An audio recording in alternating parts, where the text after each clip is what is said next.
Astro science channel வாயிலாக உலகெங்கும் வாழ்ந்து கொண்டிருக்கின்ற சகோதர சகோதரிகளுக்கு அன்பார்ந்த வணக்கங்கள் மற்றும் வாழ்த்துக்கள். இன்றைய பதிவானது 2024 ஆகஸ்ட் மாத பலன்களை டீட்டெயிலாக பார்க்கலாம். அதற்கு முன்னால் இந்த மாத கிரக அமைப்புகளை பார்க்கும் பொழுது ரிஷபமனையில் குருவும் செவ்வாயும் இணைந்து குரு மங்கள யோகத்துடன் இருக்கக்கூடிய ஒரு நல்ல மாதம் எதுவரைக்கு இருக்குன்னா இந்த ஆகஸ்ட் மாதம் 25 வரை. அதன் பிறகு செவ்வாய் பகவான் மிதுனமனைக்கு பயிற்சியாகிறார். சூரிய பகவான் கடகமனையில் இருக்க இந்த ஆகஸ்ட் 16ஆம் தேதி சிம்மமனையில் ஆட்சி பலத்தோட வலிமையாக இருக்க போகிறார். சிம்மமனையில் புதனும் சுக்கிரனும் இணைந்திருக்க இங்கே புதன் பகவான் வக்ர நிலையில் இருக்கார். கன்னிமனையில் கேதுவும் கும்பமனையில் சனி பகவான் வக்ர நிலையிலும் ராகு பகவான் மீனத்தில் இருக்கக்கூடிய இந்த காலகட்டத்தில், அதாவது இந்த ஆகஸ்ட் மாதத்தில் என்ன மாதிரியான பலன்கள், சாதகம் என்ன பாதகம் என்ன, எதை செய்யலாம் எதை செய்யக்கூடாது, என்ன மாதிரியான தெய்வ வழிபாடு உகந்தது என்பதை பற்றித்தான் இந்த பதிவில் நம்ம டீட்டெயிலாக பார்க்க போகிறோம். அதற்கு முன்னால் நம்முடைய சேனலை நீங்கள் ஃபர்ஸ்ட் டைம் பார்ப்பவர்கள் என்றால் மறக்காம சப்ஸ்கிரைப் பண்ணிக்கிங்க. தனுசு ராசி அன்பர்களே, இந்த ஆகஸ்ட் மாதம் என்ன மாதிரியான பலன் தரும் என்பதை டீட்டெயிலாக பார்க்கும் பொழுது உங்கள் ராசிநாதனான குரு பகவான் 6ஆம் இடத்துல போயிருக்கார். அப்போ 6ல் மறைவது நல்லதன்னா நல்லதில்லை, ஆனாலும் செவ்வாயோடு சேர்ந்திருக்கார். அதாவது உங்களுக்கு 5ஆம் அதிபதி என்று சொல்லக்கூடிய அந்த செவ்வாயோடு சேர்ந்து குருமங்கள யோகத்துடன் இருக்கக்கூடிய ஒரு காலகட்டம்ங்கிறதுனால உங்களுடைய எண்ணங்கள், செயல்கள், சிந்தனைகள் எல்லாமே கடன் சார்ந்த விஷயமாக இருக்கும். அதாவது கடன் இருக்குது, கடனை எப்போ அடைப்போம், எப்படி அடைக்கலாம், இங்கே வாங்கி அங்கே அடைச்சிடலாமா, ஸோ அந்த கடனை அடைப்பது, அந்த கடன் சார்ந்த எண்ண ஓட்டங்கள் அதிகமாக இருக்கும். அதே சமயத்தில் வேலையை மாறிடலாமா, இந்த வேலையை விட்டுட்டு வேறு வேலைக்கு போயிடலாமா, ஸோ இந்த மாதிரியான எண்ண ஓட்டங்களை கொடுக்கும். ஆனால் அது சுப விஷயமாக நடக்கும் அப்படிங்கிறது தான் அமைப்பு. 2ஆம் அதிபதி, அதாவது உங்களுக்கு குடும்பத்தை அமைத்து கொடுக்கக்கூடியவன், தனத்தை கொடுக்கக்கூடியவன், வாக்குஸ்தானத்தின் அதிபதியாக இருக்கக்கூடிய சனி பகவான் வக்ரம் பெற்று 3ஆம் இடத்தில் அமர்ந்திருக்கார். அப்போது 2ஆம் இடத்தை குருவினுடைய பார்வை, உங்கள் ராசியினுடைய பார்வை பெறுகின்ற காரணத்தால் தனம் நன்றாக இருக்க போகிறது. பொருளாதாரத்தில் நிச்சயமாக வளர்ச்சி உண்டு. குடும்பத்தில் சுப காரியங்கள் நடப்பதற்கான வாய்ப்புகள், அதாவது குடும்ப உறுப்பினர்கள் எல்லாருமே சேர்ந்து ஏதாவது ஒரு தொழிலை ஆரம்பிக்கலாமா என்கின்ற எண்ண ஓட்டங்கள், உங்கள் வாக்கு, அதாவது கடந்த சில வருடங்களாக உங்கள் வாக்கு பலிதம் இல்லையே என்று நினைத்து கொண்டிருந்தீர்களவா, உங்கள் வாக்கு, உங்கள் பேச்சை கூட கேட்காம இருந்தாங்க ஒரு சிலர், குடும்ப உறுப்பினர் கூட சிலர் வேறு உங்களுக்கு எதிர்ப்பாக இருந்தார்களவா, அவர்கள் ஒன்று சேர்வதற்கும் நீங்கள் சொன்னது சரி என்று சொல்வதற்கான அமைப்புகள் இந்த காலகட்டம் உங்களுக்கு சிறப்பாக இருக்குது. கல்வி சார்ந்த விஷயங்களில் நல்ல முன்னேற்றத்தை கொடுக்கக்கூடிய தன்மை. அப்போது சனி தனக்கு 2ஆம் இடத்தில் இருந்து வக்ரமாக இருக்கிறதுனாலையும் அந்த குரு 2ஆம் இடத்தை பார்க்கறதுனால சுப விஷயங்கள், மங்களகரமான விஷயங்கள் உங்கள் குடும்பத்தில் நடக்கக்கூடிய நற்செய்தியை கொடுக்கக்கூடிய வகையில் இந்த மாதம் உங்களுக்கு அமைகிறது. 3ஆம் அதிபதி சனி பகவான் வக்ரம் பெற்றிருக்கார். அப்போ 3ஆம் இடத்துல சனி இருக்கிறது நல்லது தான், ஆனால் சனி எந்த இடத்துல இருந்தாலும் அந்த இடத்த கெடுப்பாருங்கிற விதத்தில், ஆனால் 3ஆம் இடத்துல இருக்கிறது நல்ல விஷயந்தான், நல்ல தைரியத்தை கொடுக்கும், தன்னம்பிக்கையை கொடுக்கக்கூடிய அமைப்பில் இருக்கிறது. சகோதர சகோதரிகளில் இருந்து வந்த கருத்து வேறுபாடுகள் இப்போ விலகக்கூடிய தன்மை, சகோதரர்களால் உங்களுக்கும் உங்களால் சகோதரர்களுக்கும் நல்லவைகள் நடக்கக்கூடிய தன்மை, புதிய புதிய ஒப்பந்தங்கள் கிடைக்கக்கூடிய தன்மை, அரசு ரீதியான ஒப்பந்தங்கள் இந்த மாதத்தினுடைய இறுதியில் நீங்கள் எதிர்பார்க்கலாம் அப்படின்னு சொல்லலாம். உள்ளாட்சி அமைப்புகள், உள்ளாட்சி தலைவர், இந்த மாதிரி உள்ளாட்சி சம்பந்தப்பட்ட தொடர்பில் இருக்கக்கூடிய இந்த தனுசு ராசி என்பவர்களுக்கு நல்லவைகள் நடக்கக்கூடிய நல்ல காலகட்டம். 4ஆம் இடத்தில் ராகு இருக்கார். அப்போ ராகு எந்த இடத்தில் இருக்காரோ அந்த இடத்தை கெடுப்பார். அப்போ என்னத்தை கெடுப்பார்? தாயை கெடுப்பார். தாயினுடைய உடல்நலம் சார்ந்த விஷயத்தில் சில தொந்தரவுகள், பிரச்சனைகள் இருந்தது. ஆனால் அது குருவினுடைய வீடாக இருக்கிறதுனால ஏதோ ஒரு வகையில் அந்த கெடுத்து கொண்டிருந்த விஷயங்கள் இப்போ நல்லவைகளாக மாறக்கூடிய தன்மையை உருவாக்கும். ஏன்னா குரு செவ்வாயோடு சேர்ந்துட்டார், பாக்யாதிபதியோடு சேர்ந்துட்டார். அப்போ குரு நல்ல பொசிஷனில் தான் இருக்கார், 6ல் இருக்கார். அப்போ என்ன, 4ஆம் இடம் என்று சுகஸ்தானம், ஒரு வீடு, வண்டி, வாகனம் வாங்குவதற்கு கடன் கிடைக்குமான நல்ல கடன் கிடைக்கும். இப்போ சுப கடன் கிடைக்கக்கூடிய தன்மையை உருவாக்கும். அப்போ அதை நீங்கள் வாங்கி கொள்ளலாம் அப்படிங்கிறது தான் அமைப்பு. அப்போ 4ஆம் இடத்தில் ராகு இருக்கிறனால பிரம்மாண்ட ஆசையை கொடுக்கும். பெரிய வீடு கட்டணும், பெருசாக இருக்கணும் அப்படிங்கிற எண்ண ஓட்டத்தை கொடுக்கும். 5ஆம் அதிபதியாக இருக்கக்கூடிய செவ்வாய் தனக்கு 2ஆம் இடத்தில் இருக்கின்ற காரணத்தால் குழந்தைகள் படித்த முடித்தவுடன் வேலை கிடைக்கக்கூடிய அமைப்பை உருவாக்கும். அதே சமயத்தில் பார்த்தீங்கன்னா இந்த குழந்தைகள் சார்ந்த விஷயத்தில் தொந்தரவு அல்லது ஒரு குழந்தை பிறப்பு சம்பந்தப்பட்ட விஷயத்தில் தொந்தரவு, அந்த குழந்தை தன்னுடைய பேச்சை கேட்கல, ஸோ இந்த மாதிரி இருந்தவர்கள் எல்லாம் இப்போ உங்கள் பேச்சு, ஏன்னா குரு அப்படிங்கிறது குழந்தை காரகன், 5ஆம் அதிபதி செவ்வாய், அப்போது 2 சேர்ந்து 6ஆம் இடத்துல உட்கார்ந்துருக்கல்லவா, அப்போது ஏதாவது ஒரு ரூபத்தில் எதிர்ப்பு, பகை, வம்பு, வழக்கு, ஒரு மாதிரியான 2 பேர் ஏன் பேச்சு அவர் கேட்கல, அவர் பேச்சு இவர் கேட்கல, அப்படிங்கிற மாதிரி அந்த பேச்சு சார்ந்த விஷயத்தில் கொஞ்சம் உறவுகள் சார்ந்த விஷயத்திலும் தொந்தரவு கொடுத்து கொண்டிருந்ததல்லவா, இப்போ அது சரியாகக்கூடிய சந்தர்ப்பத்தை நிச்சயமாக உருவாக்கும். 6ஆம் இடம் சுபகடன்களை உருவாக்கும். நோய் சார்ந்த விஷயத்தில் இருந்தவர்களுக்கு நல்ல ஆஸ்பத்திரி கிடைத்து ட்ரீட்மெண்ட் அடித்து அதன் மூலியமாக சரி செய்யக்கூடிய சந்தர்ப்பங்கள், அதாவது உடல்நலம் சரியாகக்கூடிய வாய்ப்புகளை உருவாக்கும். திருமணம் சார்ந்த சுப காரியங்கள் நடக்குமா அப்படின்னா 7ஆம் அதிபதி 9ஆம் இடத்துல இருக்கார், பாக்கியஸ்தானத்தில் இருக்கிறது நல்லது தான்.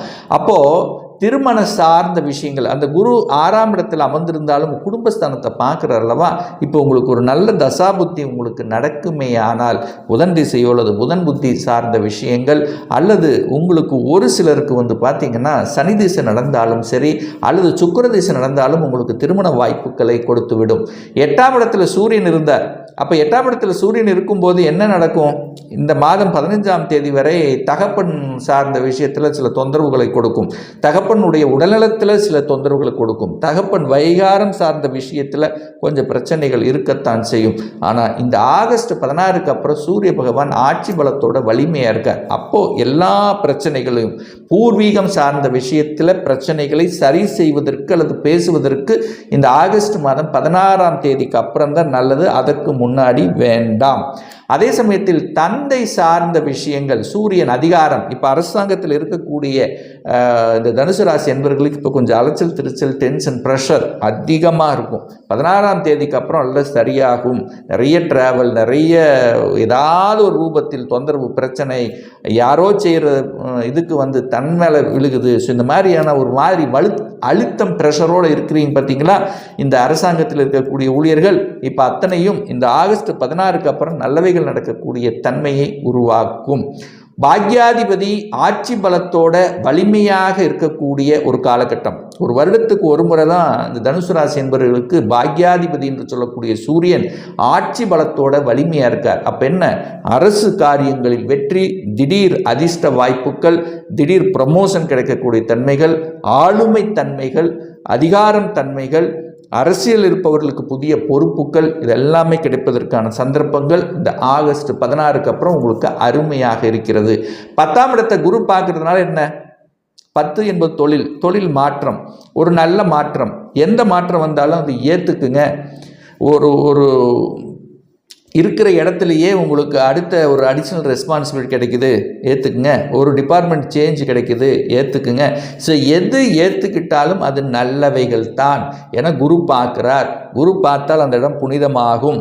ஸோ 10ஆம் இடம் நல்லதாக தான் மாறப்போகிறது அப்படின்னு அர்த்தம். ஆனால் புதன் வக்ரமாக உட்கார்ந்துருக்கார். புதன் வக்ரம் அப்படின்னா என்ன, புத்திசாலித்தனம். அப்போது புத்தி ஸ்தாலித்தனத்தோடு நடந்து கொள்ளணும் அப்படின்னு அர்த்தம். அப்போ என்ன, எந்த இடத்தில் எதை அப்படிங்கிறத சரியாக முறையில் உணர்ந்து கொண்டு அதை செயல்படுத்தி கொள்ளுங்கள். வளைவு நெளிவு சுழிவாக இடத்துக்கு தகுந்த மாதிரி நடந்து கொள்ளுங்கள் என்பதைத்தான் புலப்படுத்துகிறது. அதே சமயத்தில் புதன் என்னால் என்ன, டாக்குமெண்ட்டுக்கு காரகன் அந்த புதன் தான். அப்போ புதன் சார்ந்த விஷயத்தில், டாக்குமெண்ட் சம்பந்தப்பட்ட விஷயத்தில் ரொம்ப ரொம்ப கவனம்.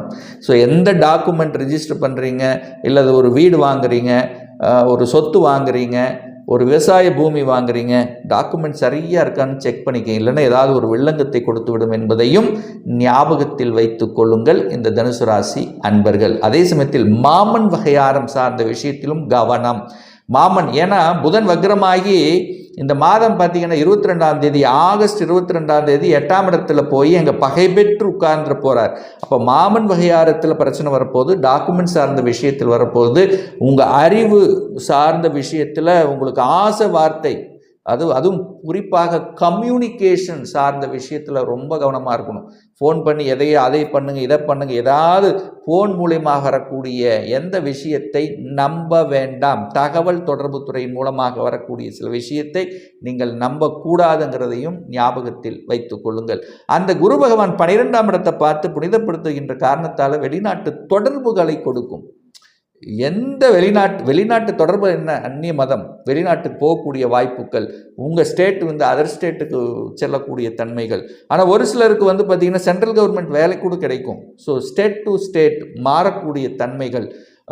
வியாபாரத்தில் இருக்கிறீங்கன்னா ஏற்றுமதி இறக்குமதி, வெளிநாட்டு தொடர்புகளை கொடுக்கக்கூடிய தன்மை, வெளிநாட்டில் இருப்பவர்கள் அங்கே செட்டில் ஆகக்கூடிய பிஆர் கிடைக்கக்கூடிய தன்மைகள். ஸோ இது அத்தனையும் உங்களுக்கு சிறப்பாக இருக்கிறது இந்த தனுசு ராசி அன்பர்களுக்கு அப்படின்னு சொல்லலாம்.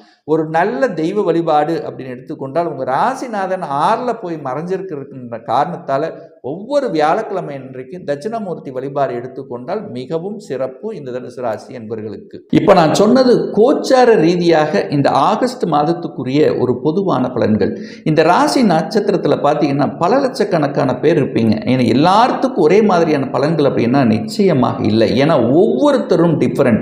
ஒவ்வொருடைய ஜாதக அமைப்புகளும் கிரக அமைப்புகளும் தசாபுத்திகளும் மாறுபடும். அதற்கு தகுந்த மாதிரி உங்களுடைய பலன்களும் மாறுபடும்.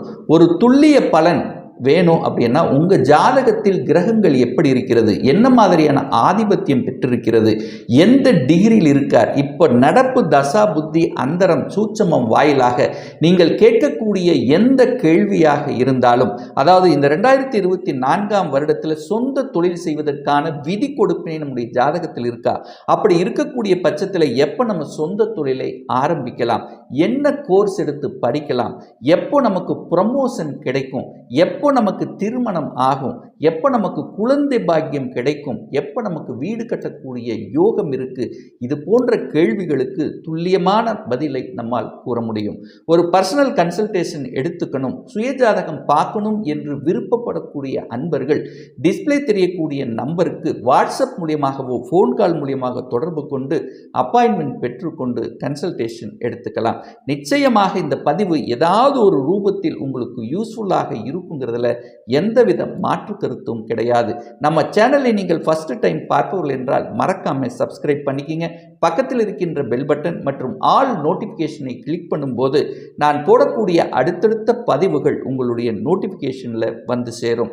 இந்த ராசி நட்சத்திர நேயர்கள் அனைவரும் வாழ்க வளர்க வளம் பெறுக என்று எனது வாழ்த்தினை தெரிவித்துக் கொண்டு விடைபெறுகிறேன். நன்றி, வணக்கம், வாழ்த்துக்கள்.